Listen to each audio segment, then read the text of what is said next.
Back with our talk around on Inside Tennessee. Let's sum up District 18. It's a district with some history in our community, and let's talk a little bit more for people who aren't familiar with it, how it sets up. Don, we'll start with you. Well, I certainly agree with Bryan, and I think Susan would too. It is shifted to the left. I'm not going to sit here and say that it's a Democratic district, but it is far closer.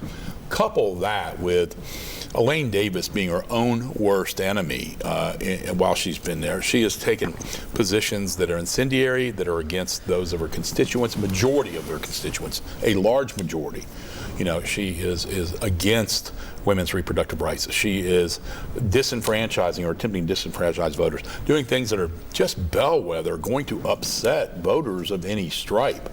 So you couple those two things, and Bryan being a moderate, and again, I have known Bryan, ever since he showed up here in 2000 or so, and he is bright, thoughtful, moderate. He's not going to raise your taxes. He's not going to take your guns. He's not going to support any of that. That's not who he is.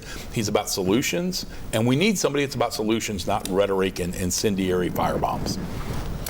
Well, he's an impressive young man. I will admit that. He's got one of those rings that your husband and I have. He had one of those we noticed that. big ball rings.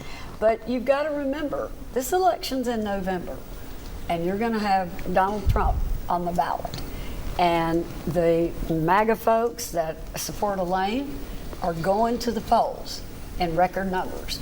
And so I think it's going to be a very close race.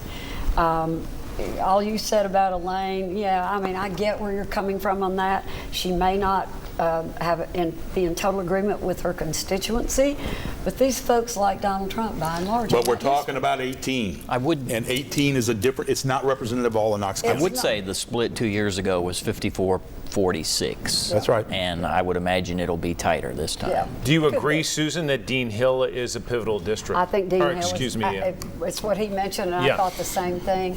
That district used to be very Republican, and it has definitely changed. That precinct, yes. Yeah, that precinct has. And so I would watch that one very carefully on election night. We also haven't talked about this on the broadcast, but moving to the state level in the governor's race, we're going to see this kind of play out over the next few months about who's in and who's out. But one player we thought was a sure in, not so much anymore, Susan. You're talking about Congressman Mark Green. He announced a couple of weeks ago, or his wife announced, that they were having difficulties and were splitting, that he had, she wrote a letter to all members of Congress. Open and been published in all media sources. It's been published everywhere, and it was pretty damaging. So in my opinion, it might be difficult for him to run for governor now. Now, that doesn't mean if Donald Trump is elected president, he might get appointed to Homeland Security chief or something. But if he runs for governor, it's certainly going to be an issue. So that may open the door for more for Glenn Jacobs, for Cameron Sexton, for Congressman John Rose, for Joe Baker, for Damian Henniger, all kinds of folks that are talking about it right now.